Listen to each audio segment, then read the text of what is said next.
Do you get excited when you're dealt pocket jacks? Or are you anxious because it looks like you always lose a big pot with them? Pocket jacks are probably the most hated hand in poker, even though it is meant to be a hand that makes you money. Apart from maybe ace-king, pocket jacks are the most talked about hand in the history of the game. There are countless complaints online, loads of tips, and there is even a song out there about the troubles with this hand. And I'm certainly not the first to tell you that jacks are the worst. In this video, I'll explain why pocket jacks are so tough for your brain to comprehend, what expectations you should have, and how much you are meant to win with jacks. My name is Andreas Wagner. I'm a live poker coach based in London. So here's the deal with pocket jacks. This hand is one of the most powerful hands that you can be dealt. But at the same time, it does pretty poorly against the really strong hands like aces and kings.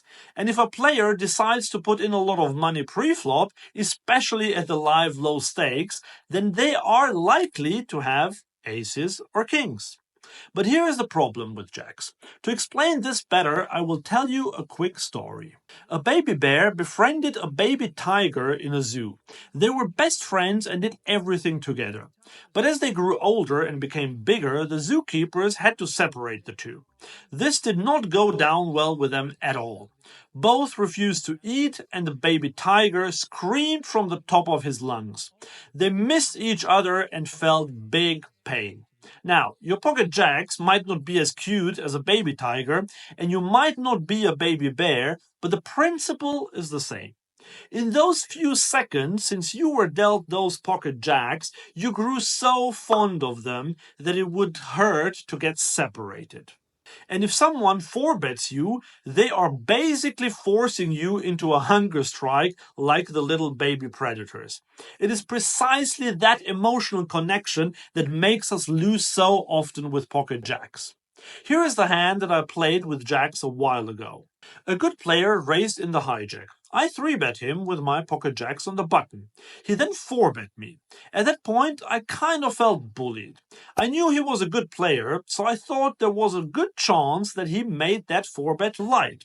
So, what did I do? I just jammed for 200 big blinds. He snapped me off with kings. And that is what happens to so many players. So, one of the main reasons why you often lose with pocket jacks is you overplay them pre-flop.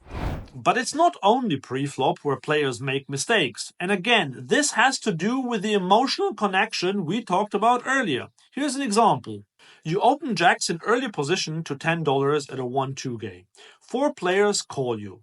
The flop comes queen 8-7 with 2 diamonds. You don't c-bet, it would be terrible to c-bet in this spot, but when the button bets and the small blind calls, you call behind.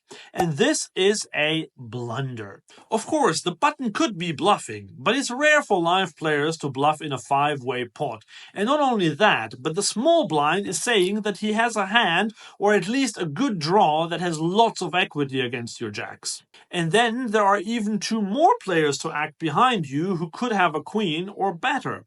But because you had such a great pre-flop hand, you just can't let go of it.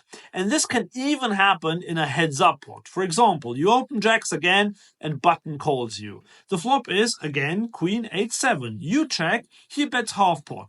At this point, I think it is fine to call once. But if he then bets pot on the turn, it is time to believe him. If you call here, you're burning money. Unless your opponent is a bluff-heavy maniac, of course.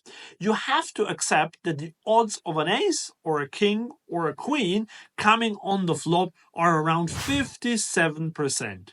That doesn't mean that you will always lose when that happens, but at the very least your hand will be downgraded a lot. So you need to understand that once you reach the flop, pocket jacks are most often not a premium hand anymore. But again, if you made that emotional connection when you got dealt the jacks, you will struggle to accept that. So how can we play jacks better? Well, first we have to understand something fundamental about jacks. Let's look at the open raising charts on GTO Wizard for this. If you open pocket aces from the low jack, you are meant to win more than 8 big blinds per 100 hands. If you open pocket kings, your expected winnings already go down to about half of that. Then pocket queens is not much more than a third of what kings would get you. And now look at pocket jacks. You're only meant to win half a big blind per 100 hands with jacks. That's not even 10% as much as with pocket aces and just over 10% of what you win with kings. So you are not meant to win a lot of money with jacks. But most players think that pocket jacks should make them almost as much as aces, and that is totally wrong. In later positions, jacks become a bit more profitable, but they are still not the new aces. If you reduce your expectations drastically when you have jacks, then you will feel much more comfortable with this hand. Playing pocket jacks well is important, but there are a few more things that you have to master in order to increase your win rate at live poker. These 5 exploits here will get you started.